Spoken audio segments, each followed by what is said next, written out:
마가복음 3장 31절에서 35절입니다. 그렇게 길지 않는데요. 같이 5절밖에 안 됩니다. 같이 한번 읽어보도록 하겠습니다. 마가복음 3장 31절에서 35절입니다. 같이 읽겠습니다. 그때 예수의 어머니와 동생들이 와서 밖에 서서 사람을 보내어 예수를 부르니 무리가 예수를 둘러 앉았다가 여짜오되 보소서 당신의 어머니와 동생들과 너희들이 밖에서 찾나이다. 대답하시되 누가 내 어머니이며 동생들이냐 하시고 둘러 앉은 자들을 보시며 이르시되 내 어머니와 내 동생들을 보라. 누구든지 하나님의 뜻대로 행하는 자가 내 형제요 자매요 어머니이니라. 아멘. 우리 함께 기도하겠습니다. 하나님 감사합니다. 오늘 이렇게 예배로 다시 한번 모일 수 있게 해주시고 예배 시간과 공간 그리고 예배로 나오는 발길 하나님께서 모두 마련해 주심을 감사드립니다. 이 시간 하나님의 말씀을 나누면서 또 들을 때 우리의 마음이 열리게 하시고 우리의 마음에 완악한 것이 남아있지 않도록 하여 주시옵소서. 지금 예배를 방해하는 모든 것들 성령님께서 치워주시고 우리의 마음이 오직 겸손히 하나님만 바라볼 수 있도록 우리를 지금 이 시간 정케하여 주시옵소서. 이 시간 하나님께 맡겨드리며 이 모든 말씀, 전해지는 말씀 역시 하나님의 것임을 고백하며 예수님의 이름으로 기도합니다. 아멘. 네, 오늘은 마가복음으로 살펴보는 제자의 삶 그 두 번째 시간입니다. 마가복음 3장 31절에서 35절 우리가 방금 나눈 이 짧은 말씀 함께 같이 보면서 예수님의 눈으로 보는 제자란 어떤 사람인지에 대해서 같이 얘기를 해보려고 하는데요. 본문을 이제 함께 읽으셨으니까 이미 대충은 결론을 이미 아실 수도 있겠습니다. 그런데 제자 혹은 이제 스승이라고 하면은 이제 어떤 게 떠오르시는지 잘 모르겠습니다만은 학생과 선생님보다는 조금 더 이제 격식이 있는 말이 아닙니까? 저는 어렸을 때 이제 스승과 제자라고 하면 이게 떠오릅니다. 부모님 몰래 학교에서 무협지를 읽으면서 자랐기 때문에 무협지를 뭐 판타지 소설 뭐 이런 거 굉장히 많이 읽었는데 아무래도 그러다 보니까 스승과 제자라고 하면은 이제 조금 분위기가 좀 그런 게 있습니다. 아무래도 말 자체도 요새는 스승의 날 이런 걸 제외하고는 잘 안 쓰이다 보니까 이제 당장 머릿속에 딱 떠오르는 이미지는 이제 숲속에서 이제 무릎을 꿇고 옆에 칼 한 자루 딱 내려놓고 이제 명상을 하고 있는데 뭔가를 딱 느끼고 칼을 들어서 막아내고 보니까 스승님이 이제 백발이 여기까지 내려오는 스승님이 이제 너를 충분히 가르친 것 같구나. 네, 이런 이미지가 떠오르죠. 일단 우리 일상생활에서 볼 수 있는 그런 이미지는 아닐 것 같습니다. 미국에서야 선생님이나 이제 교수님 이런 분들을 스스럼 없이 생각을 하고 좀 학생들끼리 농담 따먹기도 하고 이런 게 되게 자연스럽지 않습니까? 그리고 격식을 차리는 걸 싫어하시는 분들이 많으셔가지고 뭐 미스터 뭐 미세스 누구 아니면 뭐 닥터 누구 이런 걸 붙이기보다 그냥 퍼스트 네임으로 불러라. 뭐 내 이름이 뭐 존이면 그냥 존이라고 해라. 이렇게 불러달라는 분도 계시는데요. 이제 한국에서는 좀 그렇지가 않습니다. 군사부일체라는 얘기 들어보셨을 것 같습니다. 왕과 스승과 아버지는 하나다. 진짜 어려운 거죠. 이제 왕처럼 선생님을 대하고 이제 왕처럼 아버지를 대하고 혹은 이제 선생님의 그림자도 밟지 않는다. 뭐 이런 얘기도 한번 들어보셨을 것 같고요. 이제 이렇게 교권 말 그대로 교사의 권위란 게 있었을 때가 20년도 채 되지가 않았죠. 그러다 보니까 학생이나 뭐 제자라고 이제 조금 더 격을 갖춰서 얘기를 하면 당연하게도 스승님과는 선생님과는 굉장히 엄격한 상하 관계가 있었던 사람입니다. 가르치는 사람이 배우는 사람한테 이제 좀 폭력적인 수단을 써도 전혀 문제가 되지 않았고요. 오히려 부모님께서 선생님들을 만나러 학교에 찾아오시는 날이 있잖아요. 그때가 되면 선생님들한테 말씀을 하시기를 우리 애 좀 많이 혼내주십시오. 잘 가르쳐 주십시오도 아니고 그냥 많이 혼내달라고 그렇게 부탁을 하시는 일이 되게 빈번했었습니다. 그런 맥락에서 이제 제가 중학교 때 있었던 일을 한 가지 얘기를 해드리고 싶은데요.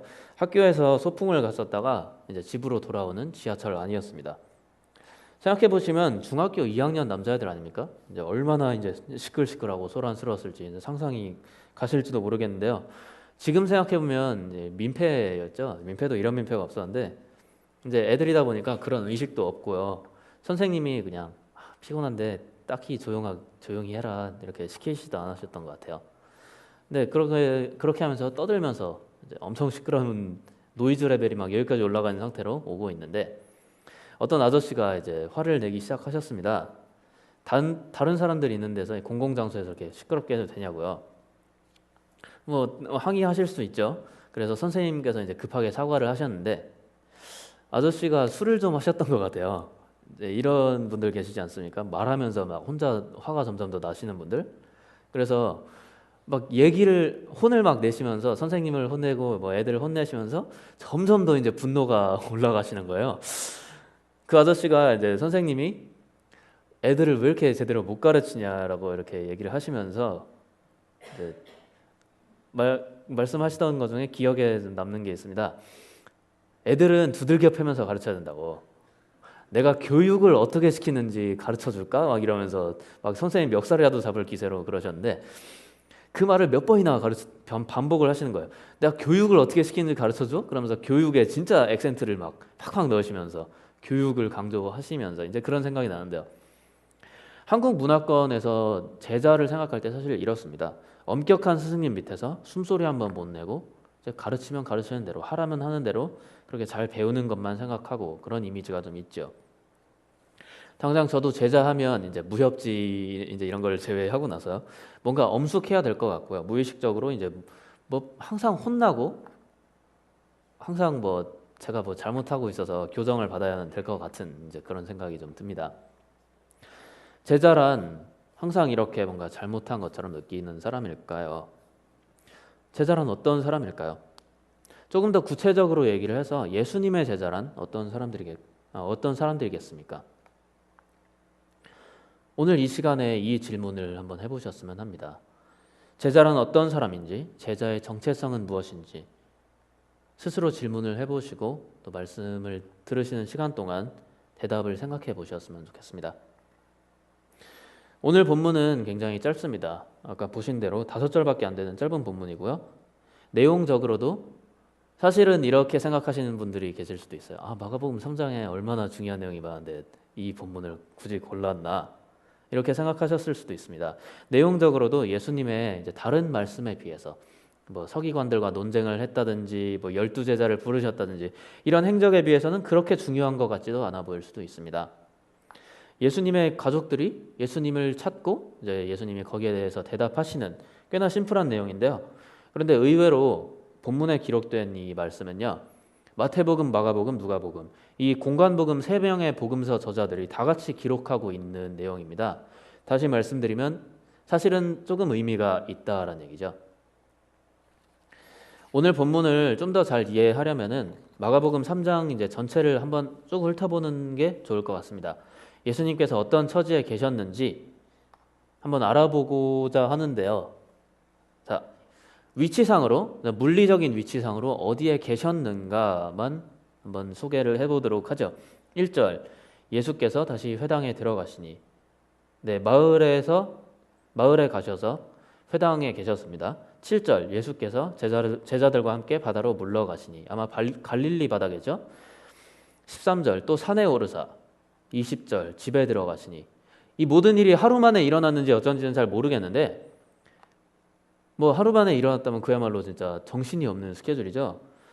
얼마나 빠르게 움직이는 겁니까? 마을로 갔다가 바다로 갔다가 바다에서 사람들을 만나고 가르치시고 또 치유하시고 귀신을 쫓으시고 이런 일을 하시다가 산에 오르셔서 12제자를 임명하시고 20절에는 이제 집으로 들어오신 겁니다.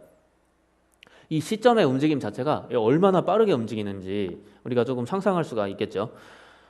12제자를 임명하시는 일 아까 얘기를 했는데 그 일이 3장에서 일어나고 그러니까 지금 시점은 공생애가 시작된 지 얼마 되지도 않는 시점입니다. 마가복음은 1장부터 바로 공생애를 언급을 하고 있는데 예수님께서 회개하라 천국이 가까웠느니라 라고 말씀을 하시고 이 사역을 시작하신 지 얼마 되지도 않은 이 시점에서 사람들이 이제 본문을 조금 살펴보시면 집에 발 디딜 자리가 없을 정도로 북새통을 이루고 있고요. 바리새인들과 헤롯 땅 사람들은 벌써부터 예수님을 어떻게 죽일까 위협을 하고 있고 궁리를 하고 있는 상황이고요. 예루살렘에서 그 멀리에서까지 서기관들이 찾아와서 예수님과 논쟁을 벌이고 있는 이런 상황입니다. 목수 요셉의 아들이었던 이 청년 예수, 30살 청년 예수가 신비한 인재, 이적을 일으키고 하나님의 나라를 선포하면서 이제 순식간에 이제 슈퍼스타가 된 지 얼마 되지 않았던 이때란 말씀이죠. 그리고 21절은 여기에 대한 갑자기 막 유명세를 타기 시작하신 예수님에 대한 이 가족들의 반응을 기록하고 있는데요. 21절을 함께 보도록 하죠. 읽어드리겠습니다. 예수의 친족들이 듣고 그를 붙들러 나오니 이는 그가 미쳤다 하미러라. 미쳤다니, 이거 성경은 좀 필터가 없는 그런 경향이 있습니다. 가족들은 예수님을 붙들러 온 거예요. 붙들러, 붙잡으러. 안 되겠다, 얘를 이대로 냅두면 안 되겠다, 큰일 나겠다. 제정신이 아니라고 생각을 했기 때문인 거죠. 상상을 한번 해보시기 바랍니다. 예수 형이, 예수 큰오빠가 세례 요한한테 세례를 받고요, 40일 동안 갑자기 훅 사라졌다가 호련히 딱 나타나더니만 갑자기 회개하라 천국이 가까웠느니라 이러더니만 사람들을 몰고 다니기 시작을 한 겁니다. 사람들을 이렇게 우글우글 몰고 다니는 것도 모자라서 기적을 행하고 막 귀신을 쫓아내고 그런다고 하질 않나. 제자들을 불러 모아서 갑자기 뭐가 된 것 마냥 이름을 막 바꿔주고 그런단 말입니다. 이해를 할 수가 없는 거죠. 멀쩡하게 목수일 하던 사람이 아닙니까? 당장 한 달 반 그 정도 전에만 해도 그냥 목공소에서 일을 하던 사람이 갑자기 정말로 뭐가 씌인 것처럼 이렇게 하기 시작하니까 가족들의 반응은 이 사람이 미쳤구나. 아이고, 이 형이 드디어 갔구나. 이 오빠가 그때는 드디어 갔구나. 이런 생각밖에 안 들었겠죠. 이제 거기에 더해서 바리새인들과 서기관들은 이 시대에 존경을 받는 스승의 위치, 선생님들의 위치에 있었는데 이제 이 사람들과 대립각을 세우기까지 하는 겁니다. 바리새인들은 수재 죽이려고 하고요, 서기관이라는 사람들은 저 멀리 예루살렘에서 이 갈릴리 이 지방까지, 이 총구석까지 찾아와 가지고는 이제 논쟁을 벌이는 거죠. 가족들은 사실 두려울 수밖에 없습니다. 이 사람이 내가 알던 형, 내가 알던 오빠, 내가 알던 아들이 맞나? 지금 이 민족에서 말하자면 가장 존경받는 지도자들 중에 이제 일부인 이 바리새인들과 서기관들, 이 사람들하고까지 논쟁을 벌이고 있는데 이러다가 가족 전체가 이제 무슨 화라도 당하는 건 아닌가, 이런 불안함이 있었겠죠. 그래서 붙잡으러 나섰습니다. 붙들러 나왔습니다. 집에 있다는 소식을 듣고서 이제 막 빙빙 돌다가 여기까지 왔는데 이게 뭔 일입니까? 집이 꽉 차 있습니다. 이 많은 사람들이 다 따라온 거죠. 더 몇 배는 불안해지지 않았겠습니까? 가족들이 이제 사람들한테 밀려가지고 집으로 들어오지도 못하고 저기 좀 불러주세요 이래가지고 예수님을 부른 것까지는 좋은데 예수님의 대답이 정말 가관입니다. 진짜로. 예수님의 대답은 이렇습니다. 누가 내 어머니며 동생들이냐? 이렇게 얘기를 하시더니만 이제 터져나갈 것 같은 집에 옹기종기 이제 사람들이 이러고 앉아있는 걸 보시면서 내 어머니와 내 동생들을 보라. 누구든지 하나님의 뜻대로 행하는 자가 내 형제요 자매요 어머니이니라. 이렇게 말씀을 하시는 것이죠. 가족들한테는 충격이 아니었겠습니까? 아니, 정신 나간 것처럼 행동해가지고 잡으러 왔더니만 이제 가족들까지 부정하고 있네? 이렇게 충격에 가까운 반응이 아니었을까요? 그리고 가족들이 아니라 예수님을 따라왔던, 예수님에게서 배우러 왔건 치유를 받으러 왔건 그 따라왔던 사람들에게조차 좀 의외인 반응이었을 것 같습니다. 일단 문화적으로 용납이 안 되지 않습니까? 당장 우리가 2000년을 거슬러 가지 않아도 지금 제가 이 자리에서 부모님이 뒤에 서 계시는데 여러분 누가 제 부모님입니까? 여러분이 부모님이다. 그러면 부모님이 굉장히 속상해하실 거예요. 가족들이 다 나서가지고 나를 찾고 있는데 집 밖에 서가지고 사람을 시켜서 좀 얘기 좀 해야 될 것 같으니까 좀 끌어내주세요. 이렇게 얘기를 하면서까지 나를 부르고 있는데 집에 턱하니 앉아가지고 누가 내 가족입니까? 이러고 얘기를 하고 있다니요. 말도 안 되는 거 아닙니까? 제가 그 자리에 있었으면 좀 불쾌하고 화가 났을 수도 있습니다. 이 사람은 뭔데 자기 가족을 이렇게 취급을 하는 겁니까? 무엇보다도 여기에 있던 사람들 중에 꽤나 많은 수의 사람들은 예수님이 누구였는지, 어떤 가정에서 왔는지 다 알고 있었던 사람들이었습니다. 멀리서부터 이제 소문 듣고 몰려온 사람들도 있었고요. 뭐 이런저런 사람들이 다 있었지만 이 지방에서 평소부터 예수님이 성장하는 걸 다 보고 그 부모님과 형제와 안면이 있고 예수님이 어릴 때 어떤 아이였는지 어떤 청소년이었는지 다 알고 있었던 사람들이라는 얘기죠. 요셉과 마리아의 아들이고요. 목수로 일하면서 이제 요셉이 나이가 들어서 은퇴를 하고 더 이상 일을 못하게 되면 이 목공소를 이어받을 거라고 의뢰 그렇게 생각을 했던 그 예수 성이 뭐였을까요? 그 예수가 아니었을까요? 누가복음 2장 51절에서 볼 수 있겠는데 예수님은 어렸을 때 한번 이제 예루살렘 성전에서 난리를 낸 적이 있습니다. 아무 말 없이 사라져가지고 부모님이 다시 예루살렘까지 찾아가게 만드셨던 이런 난리를 한번 낸 적이 있었는데 그 이후로는 부모님께 순종을 했다라고 성경이 기록을 하고 있어요. 이렇게 부모님께 순종하고 반항 한번 하지 않는 그런 사람이었기 때문에 이 대답은 굉장히 의외였을 것이죠. 근데 이 말씀 누가 내 어머니고 형제이고 자매냐? 바로 이 자리에 있는 사람들이 내 가족들이다 라고 하는 이 대답은 하나님과 제자들의 관계를 조금 충격요법을 통해서라도 좀 분명하게 드러내고자 하는 말씀이죠. 예수님은 이 제자들을 가족으로 생각을 하고 계셨던 겁니다. 34절에 보시면은 예수님께서 둘러앉은 자들을 보시며 이르시되라고 얘기를 하는데요. 집안에 뭐 제자들만 있었겠습니까? 집안에 그 사람이 정말 발디딜 틈이 없이 북새통을 이루고 있는 상황이었는데, 근데 이 모인 사람들이 다 내 가족이다라고 얘기를 하시는 것 같기도 한데요.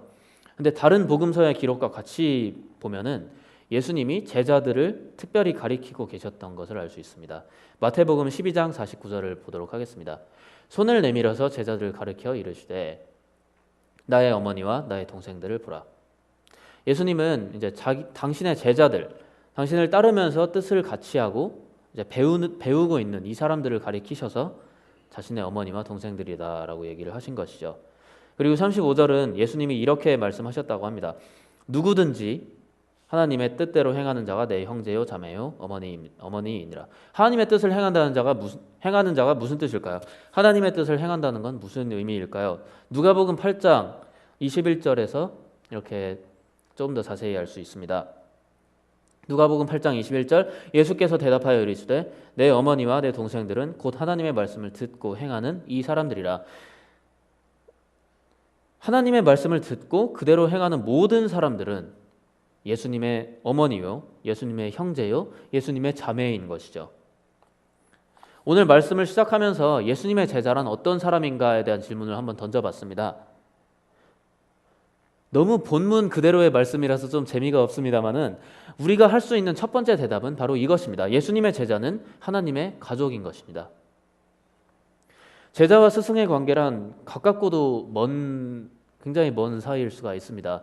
제가 이제 아까 무협지 얘기하면서 얘기를 했는데 이제 제가 막 제 스승님 밑에서 막 검수를 수련하고 이런 상황에서 막 매일 얼굴 맞대고 맨날 얘기를 하고 매일 배우겠죠. 그런데 그 두 사람들 사이에 그 위치에 있어서 거리감이 있지 않겠습니까? 제가 뭐 엄숙하게 스승님한테 뭔가를 배우고 엄숙하게 스승님을 따르고 스승님 막 이러면서 있는데 제가 스승님한테 마음을 터놓겠습니까? 혹은 그 반대로 스승님이 저한테 마음을 터놓으시겠습니까? 그런 일이 쉽진 않지 않겠습니까?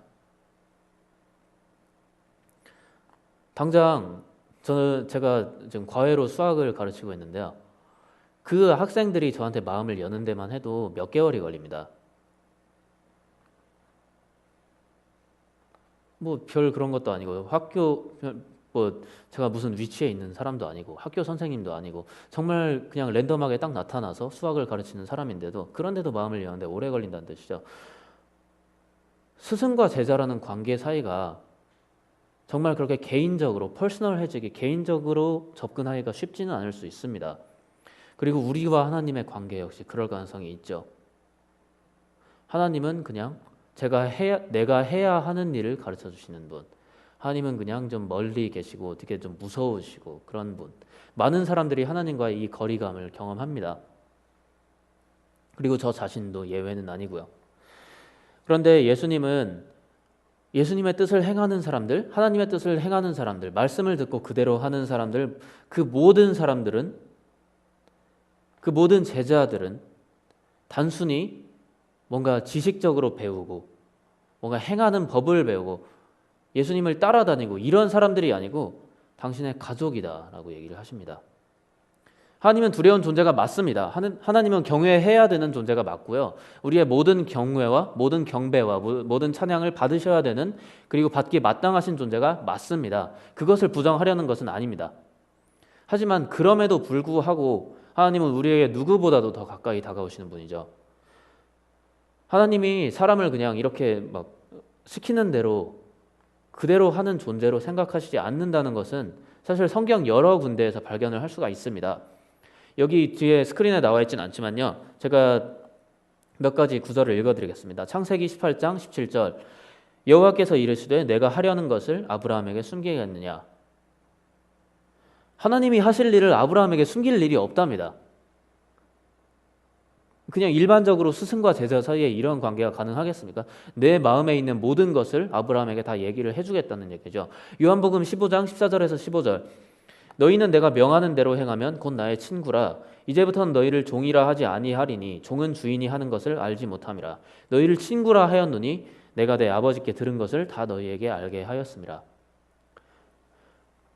흔히 생각할 수 있는 스승과 제자의 이 수평적인, 뭔가 스승이라고 하면 제자보다 훨씬 높아야 하고 더 높아져야 되는 이런 관계를 생각하는 것이 아니라 예수님은 수평적인 관계를 얘기하시는 것이죠. 나는 내 아버지께 들은 모든 것을 너희에게 알려주겠다. 그러므로 나는 너희를 친구라고 부른다. 나는 너희보다 높은 자리에, 이렇게 높은 자리에 있어서 너희를 내려다보는 자리에 있지 않겠다. 난 너희의 친구가 되겠다. 요한복음 19장 26절에서 27절, 예수께서 자기의 어머니와 사랑하시는 제자가 곁에 서 있는 것을 보시고 자기 어머니께 말씀하시되 여자여 보소서 아들이니이다 하시고 또 그 제자에게 이르시되 보라 내 어머니라 하신대 그때부터 그 제자가 자기 집에 모시니라. 십자가에 달리셨어도 이분이 너희 어머니다. 그리고 예수님 스스로의 어머니 마리아에게 이르실 때는 이 사람을 아들로 생각하셔야 합니다. 정말 문자 그대로 가족이 된 거죠. 로마서 8장 15절, 너희는 다시 무서워하는 종의 영을 받지 아니하고 양자의 영을 받았으므로 너희가 아바 아버지라고 부르짖느니라. 하나님은 두려운 분이 맞고 경외해야 할 분이 맞지만 우리가 하나님을 보면서 덜덜 떨고 막 언제 우리를 치시진 않을까 이렇게 거리감을 가지고 대하는 것이 아니고 아바 아버지라고 부르짖을 수 있는 그런 관계가 되었다는 것이죠. 우리가 가족의 관계에 들어왔다는 뜻이죠. 세상을 만드시고 세상을 주장하시는, 지금도 세상의 주인이 되신 그 하나님께서 자기가 만드신 인간 별거 아니었지 않습니까? 땅에서 흙을 뭉쳐가지고 먼지 뭉쳐서 만들어진 게 인간입니다. 근데 그 인간을, 그것도 죄를 짓고 타락해가지고 하나님 당신이 스스로 목숨까지 버리셔야 했던 그 인간들을 미워하시기는커녕 가족이라고 부르시는 것이죠. 말이 안 되는 거 아닙니까? 성도 여러분, 제자이십니까? 제자라는 말이 좀 거창하게 들리신다면 이건 어떻습니까? 하나님을 아시고 하나님의 뜻대로, 하나님의 말씀대로 행동하고 또 말씀대로 사시기 위하여서 힘쓰고 계십니까? 그러시다면 여러분은 모두 하나님의 제자이고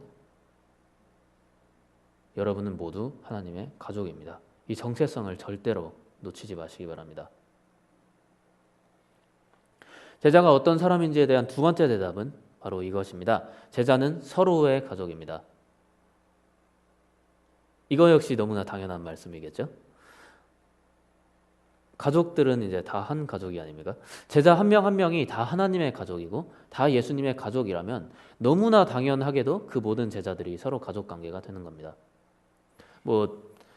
저기 앉아 계시는 백전도사님께서 하나님의 가족이시고 저도 하나님의 가족이라면 자세한 촌수까지는 잘 모르겠지만 그래도 하나님의 가족이란 뜻이죠. 같은 아버지를 둔 사람들이 어떻게 같은 가족이 아니겠습니까? 같은 분을 가족으로 둔 사람이 어떻게 최소한 친척관계 정도는 되지 않겠습니까?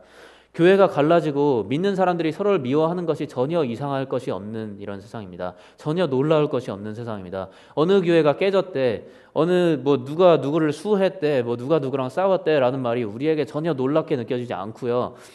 그것이 우리에게 더 이상 뉴스거리가 되지도 않습니다. 이 교회 이렇게 됐대. 그래? 거기도 그렇게 됐구나. 이런 세상에 살고 있는데 예수님께서는 자신을 따르는 모든 사람들을 어머니, 형제 그리고 자매로 부르십니다. 이렇게 말씀하시는 뜻이 그저 우리 스스로가 예수님과의 관계, 예수님하고만 그냥 잘 지내고 하나님하고만 잘 지내는 소위 믿음 생활을 혼자만 잘 하라는 이런 뜻으로 부르시는 것은 아닐 것입니다. 사도 바울은 여러 곳의 교회에 이제 편지를 써서 보내면서 믿는 사람들이 한 몸이 되었다라는 것을 굉장히 많이 강조를 하고 있습니다. 서로 다른 모습과 다른 은사를 가지고 서로 다른 역할을 맡고 있습니다만은 같은 하나님의 말씀을 하고 말씀을 듣고 같은 하나님의 일을 하는 같은 예수 그리스도를 모시는 같은 예수 그리스도를 머리로 섬기는 한 몸이 되었다는 이야기죠. 하나님의 뜻을 따르는 가족들 사이에는 계급이 없습니다. 가족들 사이에 무슨 계급이 있습니까? 예수님을 따르는 사람들은 계층 그 사람들이 사회의 어떤 계층에서 왔건 어떤 사회의 직업에 종사를 했건 그 모든 다양성에도 불구하고 한 공동체 그리고 한 몸이었습니다. 실제로 초대교회 교인들은 서로를 형제 자매로 대했고 서로를 종과 주인으로 대하지 않았고 서로를 이제 계급으로 나누어서 대하지 않았기 때문에 기독교인들의 모임에서는 종들이 주인들과 함께 어울리면서 사회 질서를 해친다라는 이런 이유로 기독교인의 서클 밖에 있는 사람들은 그 기독교인을 비난하기도 했었습니다. 이 사람들 이 사회 질서가 전혀 없는 사람들입니다. 막 종들이 같은 주인과 같은 식탁에서 먹고요. 막 이 사람들은 없어져야 됩니다. 이러고 비난을 받았던 사람들이라는 얘기죠. 가족이란 건 매일 얼굴을 보고 가깝게 지내는 그냥 단순히 그것뿐이 아니지 않습니까? 서로의 약한 모습과 부족한 모습을 다 보고 정말 볼 거 못 볼 거 다 보고 얼굴 맞대고 이제 가끔은 정말 미워하는 것처럼 싸우면서도 그러면서도 서로를 사랑하는 사람들입니다. 물론 이 세상에 완전한 것은 없어서 진짜 피를 나눈 가족들 중에서도 많은 깨짐과 아픔이 있고 그렇지만요. 예수님의 가족들, 이 예수님의 어머니와 형제들과 이 누이들마저도 갑자기 변한 예수님의 모습에 너무 당황을 했고 예수님을 붙들러 나올 만큼 미쳤다고 생각할 만큼 그를 이해하지 못했습니다만 최소한 하나님께서 만들어주신 질서대로의 가족은 그렇습니다. 아무리 막 가끔은 정말 이를 박박하는 그런 사이가 됩니다만은 그래도 서로를 사랑하고 다른 누구보다 거리감이 없는 사람들입니다. 바로 이것이 우리가 예수님을 따르고 우리에게 주신 하나님의 말씀대로 살려고 하는 사람들이 우리 이 제자들이 붙들어야 되는 두 번째 정체성인 것입니다. 하나님을 사랑하고 사람을 사랑한다라는 말 굉장히 많이 들을 수 있습니다. Love God, love people. 교회 표어로 많이 쓰입니다. 하나님을 사랑하고 사람을 사랑하라. 이 말이 예수님의 말씀을 따르는 하나님의 말씀을 따르고 그대로 행하려고 하는 우리 제자들에게는 공허한 슬로건이 되어서는 안 됩니다. 절대 그래서는 안 될 것입니다. 하나님을 사랑하되 정말 아버지 되신 것처럼 가족처럼 사랑하고 다른 믿는 사람들을 사랑하되 우리 형제고 자매고 우리 친족이 된 것처럼 그렇게 사랑하는 우리 모든 성도님들이 될 수 있기를 예수님의 이름으로 축원합니다. 우리 함께 기도하도록 하겠습니다. 두 가지를 두고 함께 기도하겠는데요. 첫 번째로 하나님을 정말 가족으로 생각하실 수 있기 바랍니다. 하나님이 아버지라는 말이 그냥 공허하게 느껴지시진 않습니까? 아무 의미 없는 것처럼 그냥 기도하려고 무릎 꿇으면 자동적으로 마치 머릿속에 그냥 입력이 돼 있는 것처럼 하나님 아버지라고 부르고 있는 그러면서도 거리감을 가지는 일이 혹시 있진 않습니까? 우리를 가족으로 부르시고 우리를 어머니와 형제와 누이로 부르시는 그 하나님께 가까이 다가올 수 있기 바랍니다. 그리고 두 번째로 우리 서로를 가족으로 여길 수 있기 바랍니다.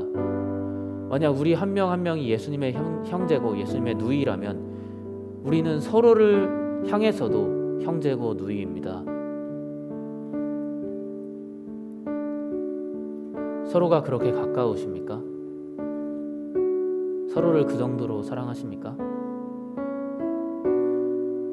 하나님의 말씀은 단순합니다. 예수님의 말씀은 단순합니다. 내 제자면 내 가족이라. 이 말씀이 우리 마음속에 격동을 일으킬 뿐만이 아니고 우리의 삶을 실제로 그렇게 빚을 수 있기 바랍니다. 우리 함께 기도하겠습니다.